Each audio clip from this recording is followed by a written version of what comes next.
Tootie's first appearance in Banjo-Kazooie is running through a field, a crop of wheat, probably. And then she ends up trapped in a milk carton in Banjo-Tooie.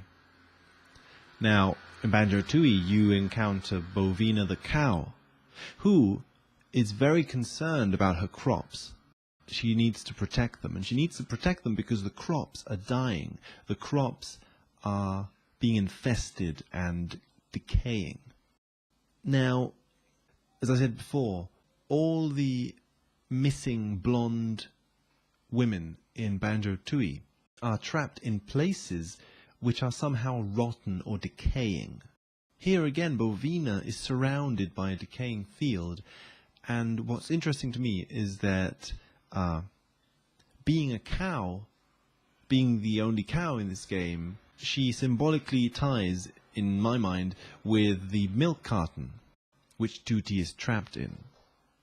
It reminds me also of the myth of Osiris in Egyptian mythology, where Osiris, representing the wheat field, dies, and his wife Isis needs to reconstitute him, grab all the parts and join them back together. There is this scene in Banjo-Tooie, for example, where Mrs. Boggy is trying to get her 3 children back together. And of course 3 is a typical number in video games, but I find it interesting that here it precisely relates to children, and specifically children who are lost or are in some difficult situation, right? So the 3 Boggy children are lost in a theme park.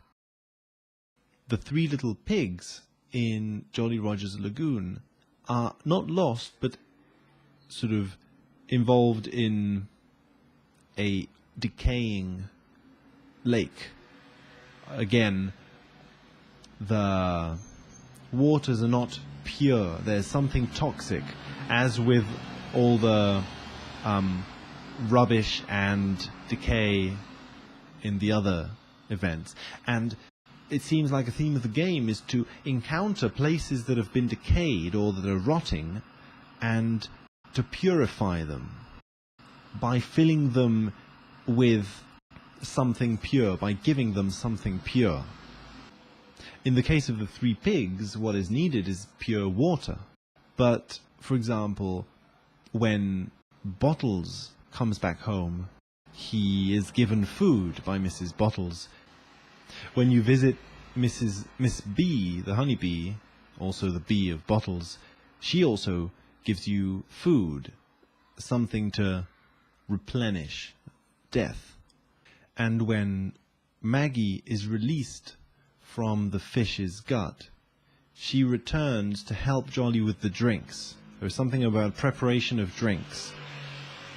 And Tootie, in a sense, is in a drink herself, in milk. The cow's milk, also something replenishing, purifying. Grunty in this game has been divided into a family of 3, again the 3 dead children, 2 sisters and Grunty, whereas in the first game it was only 2 sisters. Of course, it's curious how this appearance of the missing woman theme is contrasted by the fact that Humbawamba appears in this game. Her appearance then has something otherworldly to it. Of course, she is a magician, so there is something slightly non-human, possibly spiritual about her, which could tie in with the theme of death, in the sense of her being a ghost. And I don't mean this in simply a negative, pessimistic reading of the game, but the opposite.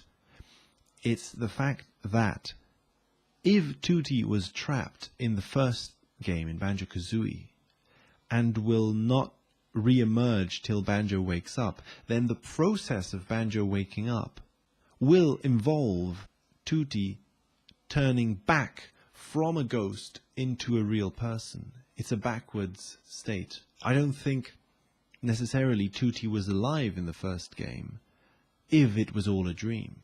So the appearance of these missing women and decay and all this in the second game is not a negative thing, but a positive thing, because it's the first appearances of the reality of the situation. It's the first signs that Banjo or whoever, the game's dream censorship of the situation is lifting.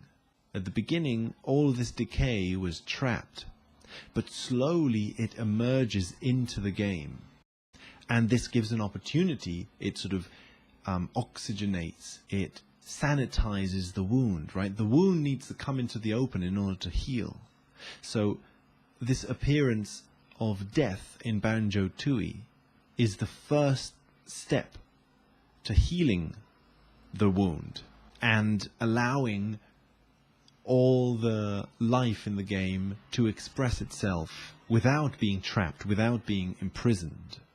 It is curious, of course, that it all starts with Grunty herself being trapped under a rock, just as Canary Mary is.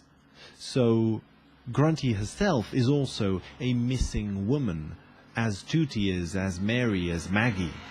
And it is Grunty's mission to restore life into herself, to stop being a zombie and live. You could also interpret it, as with the case of Tootie, that maybe Grunty wasn't even alive in the first game. It is the re-emergence from the underworld in Tooie that is her first attempt at escaping death and imprisonment, psychologically, spiritually, and physically. For example, in Banjo-Kazooie, Mumbo is the undisputed shaman of the game, but in Banjo-Tooie, Humbawamba stands her ground. There is finally a dialogue. Humbawamba also is the best shaman, and this duality between the male and the female begins to enter into conversation in Tooie.